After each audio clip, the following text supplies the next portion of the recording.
Le père Jean de Robert est un cas très particulier et bien des fidèles ont entendu parler de lui. Il est décédé aujourd'hui, il y a quelques années, il a écrit 2 livres, plein d'enseignements sur le Padre Pio, mais il a aussi confessé au Sacré-Cœur de Montmartre à Paris, où il a eu un ministère suivi, puis à l'église de la Trinité, toujours à Paris.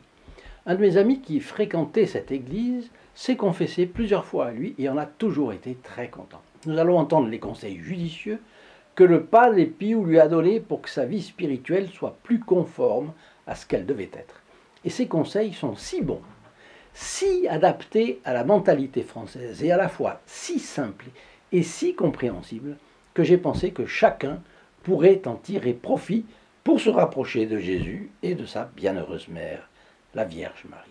Chers amis fidèles du Padre Pio, bonjour, mon nom est Jean Goyard et vous assistez au programme sur les pas du Padre Pio. Aujourd'hui, vous l'aimeriez comme père spirituel?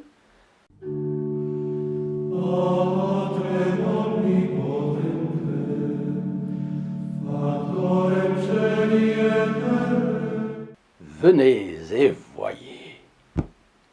Voici la photographie du Padre Pio et que je vous offre, vous savez, elle est gratuite,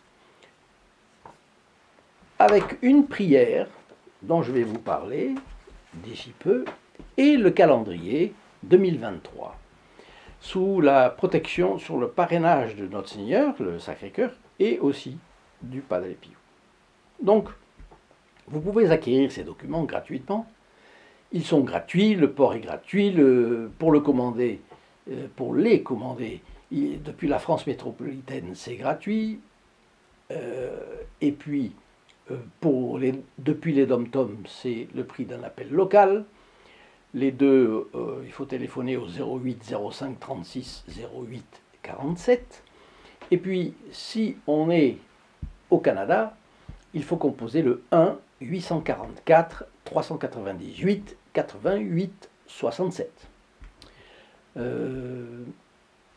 Pas encore pour le calendrier, parce que l'expédier hors de France, c'est très cher. Alors, pour ceux qui le voudraient tout de même, enfin, voudraient le connaître au moins, eh bien, ils peuvent nous écrire un email et nous essaierons de les satisfaire au Canada ou ailleurs, d'ailleurs, dans le monde, s'ils veulent. Une bonne nouvelle, c'est que donc vous avez cette prière. Cette prière que nous venons de mettre en tiré à part. C'est la prière pour les moments de tiédeur et d'épreuve. Elle a été rédigée par le Padre Pio dans une lettre extrêmement émouvante à sa fille spirituelle, Nina Campanile. C'est une lettre où il raconte ses combats intérieurs juste avant d'entrer chez les Capucins. Alors cela aussi, vous pourrez nous le demander, bien sûr. Alors Jean de Robert est savoyard. Il est fils unique, sa mère était catholique, pratiquante, et il a vite su qu'il serait prêtre. Il a été aiguillé pour faire son séminaire à Rome, et c'est sa première année. À l'occasion de 3 jours de temps libre, il lui faut aller à San Giovanni Rotondo. Pourquoi? Parce qu'une dame, peut-être sa bienfaitrice, lui a offert le voyage en Italie, et puis pour aller chez le Padre Pio, poser à celui-ci une question, à charge pour lui de ramener la réponse à cette dame. Donc il faut bien s'exécuter. Alors il s'y rend d'abord à contre-cœur, parce qu'il voit d'un assez mauvais œil ce moine, supposé doté de visions et de phénomènes mystiques. C'est que son éducation et ses études l'ont prédisposé à penser que la vie spirituelle, c'est quelque chose de très intellectualisé, systématique. On prend des prières, on les lit, etc. etc. Bon. Mais enfin, pour accomplir cette mission auprès de la dame qui lui a offert le voyage, il va quand même à San Giovanni Rotondo. Et il pense simplement y faire un petit détour, y rester le moins possible, revenir vite à Rome où il y a tellement de belles choses à voir. Pendant son parcours, il ressent des réactions psychologiques qu'il n'avait jamais ressenties. Des sentiments de mépris et même d'aversion vis-à-vis du Padre Pio, sans même l'avoir connu. Et il a une impression de dégoût pour ce voyage. Lui-même, il décrit ces réactions comme des tentations du démon, une infestation diabolique. Et puis, le voyage se passe très mal. il n'a eu la possibilité, il n'a pas eu la possibilité de s'alimenter correctement. Il est malade, qui plus est.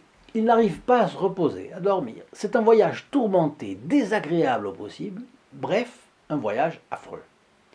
Et plus il s'approche de San Giovanni Rotondo, plus son sentiment de haine augmente. Alors on dirait que la partie est vraiment perdue, que arrivé dans ces mauvaises dispositions, il ne va pas aimer le Padre Pio, il va envoyer tout ça au diable, si on peut dire. Alors il arrive, mais d'emblée on le croit prêtre, parce qu'il porte la soutane. Alors on est en 1955, vous savez que tous les prêtres portent la soutane à l'époque, et entre nous, je crois que c'était excellent. Bien des prêtres que je connais et qui ont beaucoup voyagé m'ont dit que la soutane leur amène des demandes de confession partout, jusque dans l'avion, sur l'esplanade de Lourdes, dans la rue. Vous voyez, dès qu'on voit un prêtre en soutane, il y a le respect. Et puis en plus de ça, la soutane protégeait les prêtres, il faut le dire. Bon. Donc, en soutane, on le prend pour un prêtre. Et les prêtres bénéficiaient d'un passe-droit. Et ça, c'est tout à fait normal. Ils ont un apostolat, ils ont bien des gens qui dépendent d'eux. Donc, ils n'étaient pas obligés d'attendre plusieurs jours leur tour de confession à San Giovanni Rotondo. Du coup, on l'amène assez vite auprès du Padre Pio.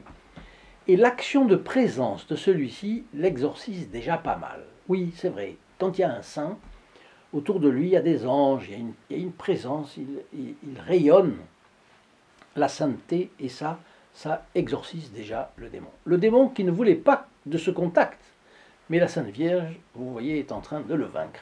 Le padre, donc, lui dit qu'il veut le voir le lendemain. Pas tout de suite, il veut le voir le lendemain, c'est intéressant. Il faut encore que la poussière tombe, la poussière du voyage s'estompe. Bon, et ce sera le début d'un super contact avec le confesseur. Alors sa première confession débouche sur le fait que le Padre Pio prend l'initiative de le prendre comme fils spirituel et lui promet sa protection où qu'il aille. Et on verra un jour ensemble jusqu'où cette protection est allée pour lui. Alors on est le 3 octobre 1955. L'année suivante, donc 1956, le futur père de Robert revient voir le Padre Pio. Mais là, il est accompagné d'un prêtre et de 7 collègues séminaristes qu'il a convaincus au séminaire à Rome de venir avec lui jusqu'à San Giovanni Rotondo. Vous voyez comme il n'a pas gardé le trésor enfoui.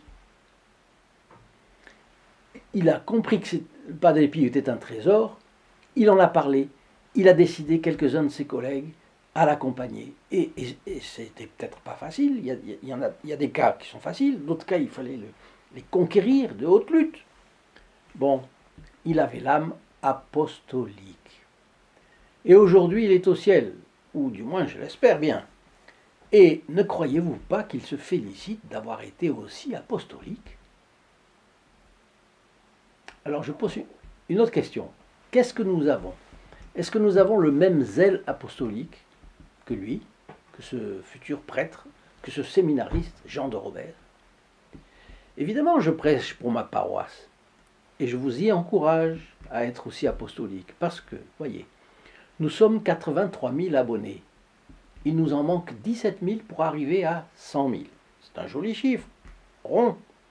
Si chacun de vous fait comme le jeune Jean de Robert et partage une quelconque des vidéos de cette chaîne à quelques relations, 5, au moins 3, par exemple, eh bien nous aurons très vite atteint ce but. Ne croyez-vous pas que ce serait un beau cadeau à offrir à l'enfant Jésus et à la Sainte Vierge?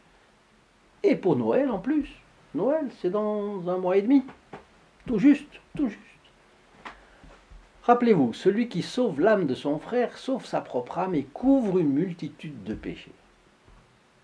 Et en plus, chaque fois que vous faites un partage, vous et la personne qui le reçoit êtes instantanément inclus dans les intentions de la messe de vendredi à midi. Je vous fais donc aujourd'hui un appel un peu plus enthousiaste que d'habitude pour faire tout ce que vous pourrez pour propulser la chaîne sur les pas du Padre Pio autour de vous et placez ainsi notre bon Padre Pio dans le maximum de foyers. Alors le lendemain, le séminariste Jean de Robert sert la messe du Padre Pio et il s'en trouve très impressionné. Impressionné par la conviction avec laquelle le Padre Pio célèbre ce sacrement. Il sent que les yeux du Padre perçoivent une réalité que personne ne voit. Mais on la touche presque, cette réalité, avec le Padre Pio. On ne la voit pas, mais on la sent et on la touche presque. Il constate aussi que sa messe est un véritable combat contre Satan. Mais il voit aussi que le Padre met une attention immense dans ce qu'il fait. Ce n'est pas une messe à la va-vite. C'est une messe bâclée. Non, pas du tout, c'est le contraire. Il est conscient que par le ministère de l'Église, le Padre fait descendre sans aucun doute possible la présence réelle sur l'autel, le corps, le sang, l'âme et la divinité du Christ. Et le Padre la vénère avec tendresse. Alors dans la matinée, il va se confesser à lui après, comme l'année précédente. Et à la fin de la confession, le Padre lui demande, on arrive à la direction spirituelle, à la fin de la confession est finie. Ce sont deux choses, la confession et la direction spirituelle. C'est classique dans l'Église, les deux choses sont séparées. Bon. Et là, il en profite, parce qu'il a, ce garçon avec lui, donc le Padre Pio en profite. Et comment va la vie spirituelle? Prudent, Jean de Robert répond par une question, à la façon des jésuites. Bon, j'ai été élevé chez les jésuites, alors je peux dire. Bon, que trouvez-vous, vous? Je préfère que vous me disiez ce que vous pensez de la façon dont se porte ma vie spirituelle. Et le Padre Pio lui répond, peut-être pas assez personnel, pas vrai? Le Padre Pio a mis le doigt sur un point fondamental. Sa vie spirituelle était un peu apprise dans les livres, vous comprenez? Le jeune de Robert la voyait comme une chose mécanique, intellectualisée, stéréotypée, au final, froide. Froide. Peut-être pas assez personnelle, pas vrai? Alors Jean de Robert s'empresse. Oui, je suis d'accord. Et il continue. Et comment corriger les choses pour avancer sur votre chemin? Réponse du Padre Pio. C'est difficile, mais pas impossible. Jean de Robert dit, Père, tout à l'heure j'ai servi votre messe. J'ai remarqué que vous aviez un état d'union extraordinaire avec Dieu. Le Padre Pio fait un geste évasif, comme pour dire ne parlons pas de ça. Mais il se reprend et il corrige. Si, c'est vrai. Jean de Robert reprend la parole. Je pense que c'est cela que vous voudriez voir en moi et en tous ceux que vous connaissez. N'est-ce pas? Le Padre Pio. Oui.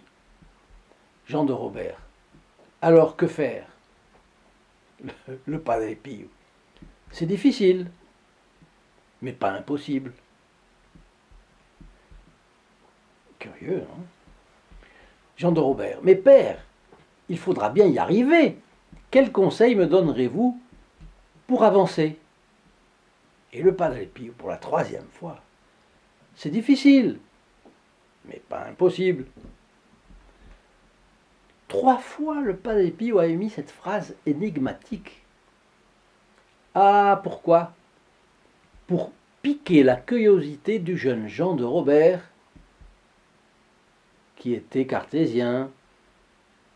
Le père Jean de Robert le dit dans ses conférences. Et il s'étend là-dessus. Il dit, j'étais cartésien, j'étais comme les Français, j'étais assez cartésien, très cartésien. Et il le pique avec une énigme pour le faire réfléchir et aussi pour lui faire penser qu'il faudra appliquer longtemps ses efforts pour y arriver. De fait, cela ne sortira jamais plus de l'esprit du père de Robert. Sa mémoire ne l'oubliera jamais. La preuve, c'est que dans ses dernières conférences, il le disait encore. C'est alors que le Padre Pio lui donne ses conseils. Il lui a dit, c'est difficile, mais pas impossible. Et il passe aussitôt, c'était la 3e fois qu'il le disait, au conseil suivant. 1. Vivre en présence de Dieu toujours. C'est le conseil des bons directeurs de conscience.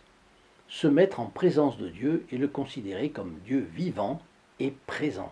Saint Ignace, Saint François de Sales, tout le monde, tous les grands auteurs.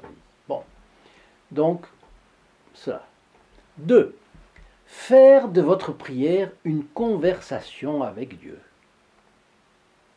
Il deviendra quelqu'un de vivant pour vous.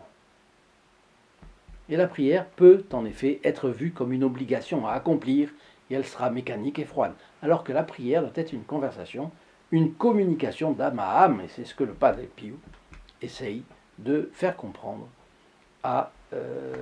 aux jeunes de Robert. 3. Faire absolue confiance à Dieu. Et le Padre Pio le répète constamment, faire à Dieu une absolue confiance.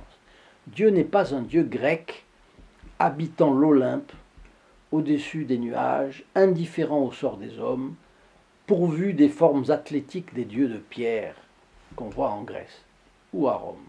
Non, les personnes influencées par le cartésianisme ont cette sensibilité de penser à Dieu comme à un Dieu grec.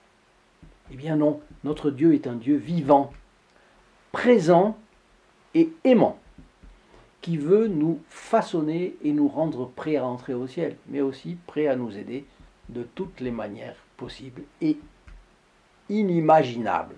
Je dis même pas imaginable, inimaginable. Il va donc nous aider très puissamment. 4. 4e conseil du Padre Pio. Vous vous rendez compte? C'est formidable. Interpréter les événements comme venant de sa main. Toujours.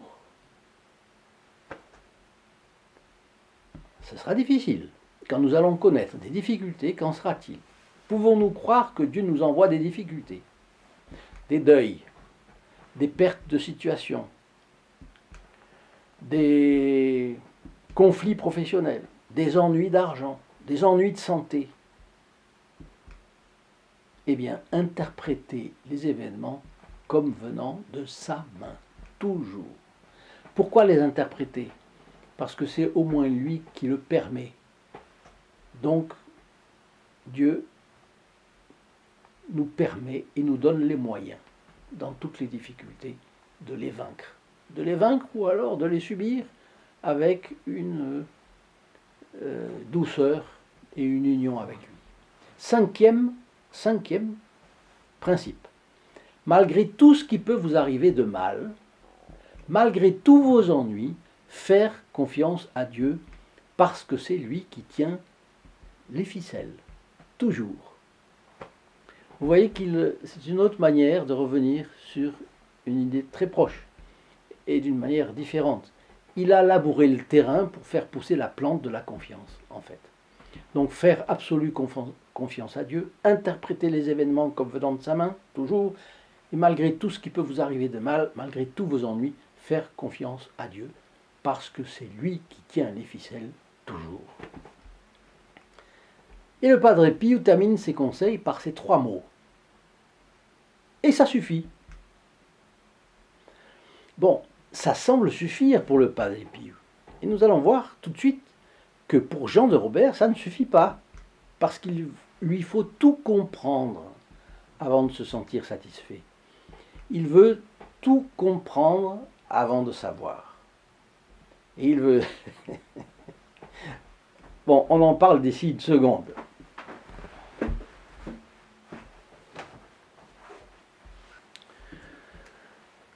Je vous donne rendez-vous sur le lien st-padre-pio.fr dans la description ci-dessous. Vous serez vraiment étonné de voir toutes les possibilités de développement du réseau d'influence du Padre Pio, ainsi que tous les bénéfices que vous recevez quand vous êtes membre du groupe des protégés du Padre Pio. Alors Jean de Robert et décontenancé par ce plan de vie spirituel auquel il ne s'attendait pas. Vous allez voir pourquoi. Alors il prend la parole, il dit au Padre Pio, ce plan est vraiment très simple. À part vos stigmates, bien sûr, dont je vois qu'ils représentent une grande épreuve. Le Padre Pio lui dit oui. Vous voyez, pourquoi est-ce qu'il lit ça aux stigmates? Parce que d'un côté, il trouve ça trop simple, et d'un autre côté, il se rappelle des stigmates du Padre Pio, et il dit non, c'est pas possible qu'un homme comme ça soit... évidemment qu'il y a des choses complexes chez cet homme. Mais d'un autre côté, ces conseils sont si simples. Alors, il continue, Jean de Robert dit, alors à partir de ce que vous avez dit, cela suffit. Et le Padre Pio lui répond, croyez-vous que l'évangile ait été transmis pour les gens compliqués?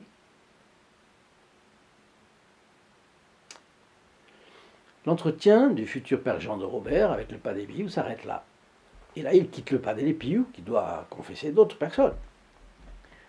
Alors, dans une de ses conférences, le père Jean de Robert a raconté le principal obstacle qu'il avait pour comprendre le Padre Pio lors de son premier contact. Et on voit que lors de ce deuxième contact, cette difficulté n'était pas encore entièrement résorbée. Le Padre Pio lui a donné ses conseils très sages. Le Padre Pio en parle beaucoup dans sa conférence. Il dit qu'il était très cartésien. Alors certains pourraient penser, ah mais être cartésien est un défaut alors? Je croyais que c'était une qualité, parce que dans certains milieux, on exalte le cartésianisme, on exalte le côté cartésien, ce qui vient de Descartes, vous comprenez? Et on en est fier. Alors qu'est-ce que c'est que être cartésien? Eh bien, c'est une mentalité engendrée par des principes. En général, tout principe engendre, surtout des principes qui s'harmonisent entre eux, ont des influences sur la mentalité de quelqu'un. C'est une mentalité donc qu'un individu a reçue par son éducation, à la suite de la lointaine influence du philosophe et mathématicien du XVIIe siècle, René Descartes. Il est à l'origine de l'époque de l'école cartésienne. Et je répète beaucoup plus une mentalité qu'une pensée, parce que peu l'ont étudiée intellectuellement, mais d'innombrables personnes en ont respiré la mentalité au berceau, ou alors, si vous voulez, bu au biberon. Bon. Alors, avant toute chose, Descartes voulait établir une vérité absolue, et il a cru la trouver dans la phrase « Je pense, donc je suis ». Il a donc commencé à l'envers. Il aurait dû commencer par la foi en notre Seigneur Jésus-Christ, qui dit « Je suis le chemin, la vérité et la vie ».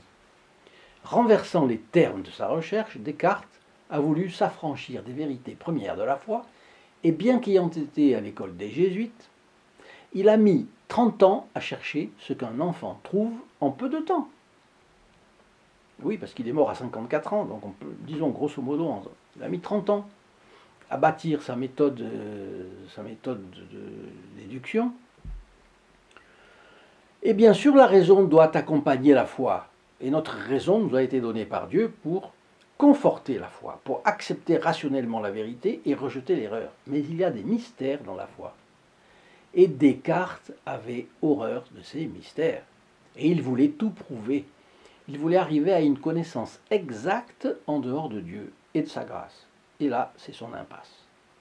Et ce philosophe fort intelligent a mis en place une méthode de raisonnement, c'est la méthode du doute, ce qu'on appelle le doute cartésien, qui rejette tout ce qui n'est pas absolument prouvé.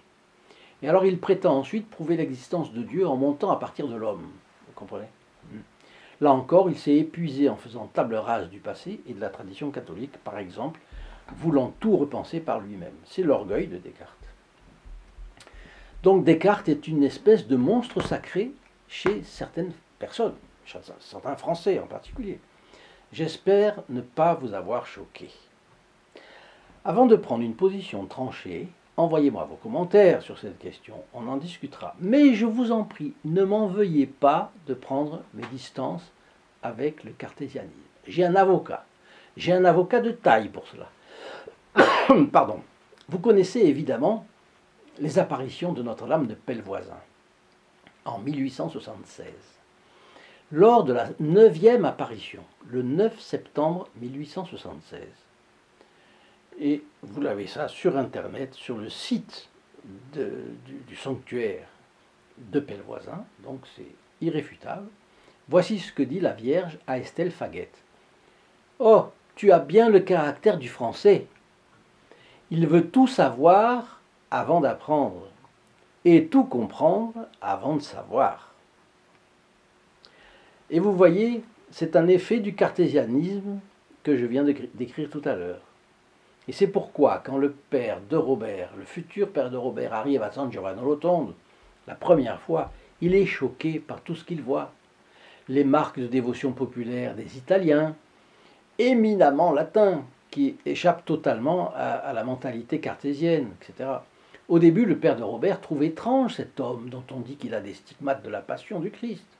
Pour un cartésien, quelle est la preuve que ces blessures existent? Ensuite, sont-elles naturelles? Qui me prouve qu'elles n'ont pas été provoquées pour faire croire que ta? Et quelle est la preuve qu'elles viennent de Dieu? Et si elles viennent de Dieu, quelle est la preuve que cela me concerne moi?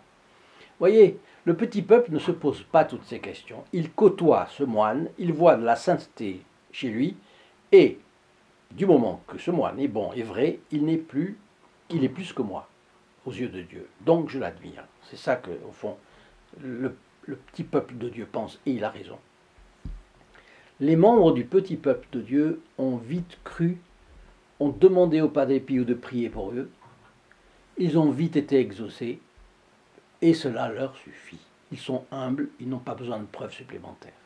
Que faut-il de plus pour croire au Padre Pio? En s'approchant la première fois du Padre Pio, Jean de Robert avait senti le parfum du Padre Pio. Et comme il était à ce moment-là dans une mauvaise disposition psychologique de doute systématique, cartésien, il s'est dit « Ah, et en plus il se parfume !» Il le raconte dans sa conférence.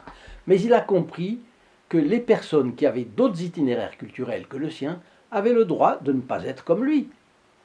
Les Italiens ont le droit d'être différents des Français, déjà. Leur processus intellectuel est différent, il est plus intuitif, il est moins raison résonante. Les Espagnols aussi d'ailleurs. Bon, et en quelques contacts, le futur père de Robert a compris que Dieu pouvait intervenir non seulement par sa grâce, invisible par les autres, mais aussi par sa grâce dont parfois on vérifie l'existence dans des effets notoires. Alors si vous avez aimé la vidéo, mettez-y votre like et en tout cas donnez-moi vos commentaires sur le cartésianisme dont je vous ai parlé. Et je vous dis à très bientôt. Au revoir. In nome del Padre, del Figliolo e dello Spirito Santo, e così sia. Sia lodato Gesù e Maria, e